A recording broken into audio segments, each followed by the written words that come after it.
So I spent some time watching a little bit of high school sevens, and it brings to mind this fall some of the issues that you run into when you talk about looking at inexperienced sevens players and some of the mistakes they made. And then there are a few mistakes that I would like to point out as something that young sevens players can work on.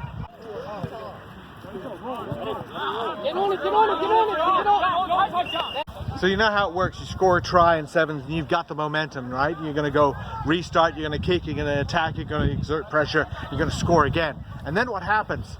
Your kick goes out on the full, or your kick doesn't go 10. And it is really a huge momentum killer. And this is something you see an awful lot in sevens, especially in experienced games, but you also see it even in the World Series, even at the Olympics. You remember that happened back in 2016. And it's usually an error of enthusiasm. Your kicker wants to do the right thing. He or she wants to just lob that in perfectly at 10 meters, or wants to punch it down into the corner perfectly, and instead overcooks it, or brings their head up and misses the kick because they're looking somewhere else. All of those little errors come down to composure. So when you're taking a conversion, right, you're going to take a few seconds. You can sit there and they do the little bouncy thing, right, and then they just wait and they think about it and they think about the post, and you're waiting for like 3 hours for them to take the damn kick in the conversion. But nobody does that with the restart. They rush it. They're enthusiastic. They're excited. And so they kick it too hard. So the number one piece of advice is on those restarts, take your time, think about it, and be safe. Put yourself in a position to succeed. 12 meters is okay. 13 meters is okay. You don't have to do 10.2 meters on your kick. And if you hit it hard, make sure you get it down the middle of the field maybe. And it'll go one side or another, but you're not going to kick it out on the full. Be careful about it, and you won't be a momentum killer.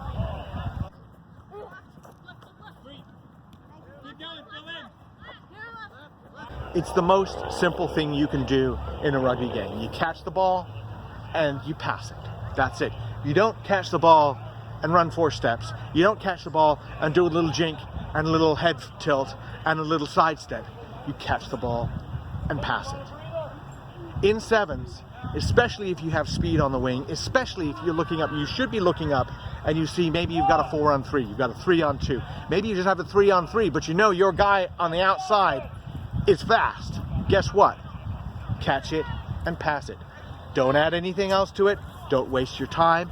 And every time you see a great rugby movement through the backs, whether it's 15s or 7s, there's always somebody who all they did was catch it and pass it.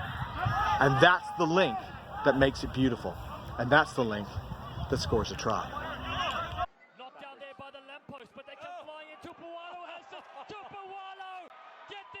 Well, the third one also is about kicking, and it's one of the things I used to talk about with players about when do you kick the ball when it's on the ground. They call it a fly hack, a soccer kick, whatever. And it's a key thing because you can make a mistake, right? And I remember personally in college seeing the ball on the ground and I hoofed it ahead, and one of my players turned to me and said, "Oh, no, don't do that." And he was right, because we were surrounded by forwards at the time. There were a lot of bodies there. That's not the time to hoof the ball downfield. But when there's a lot of space and not a lot of players, that is the time to do that. And you want to think about kicking to space. So in sevens, the ball hits the deck. It's often a good idea to just hoof it forward. Now, the big problem that American players make, especially those who've been brought up in football and even basketball, they think about getting that ball into their hands. They really, really want the ball in their hands. And if you've grown up playing soccer, you think more about using your feet on that. So one of the issues you see is the ball gets kicked ahead. That's fine. Everybody's doing it. They're chasing it. It's rolling on the ground. And then they try to pick it up. And they try to pick it up when there's someone on them. They try to pick it up when they're crowded. Not a good idea. Just nudge it forward a little bit longer. Just nudge it forward to the side. Something to change the pace of what's happening here. If you just nudge it a little bit, not too hard, and that's difficult to do. I understand it's difficult to do because you're running hard, and at the same time I want you to do something subtle. A little nudge forward. But if you do that, the ball will roll for you, and it'll probably pop up right before the try line, and suddenly you're a hero.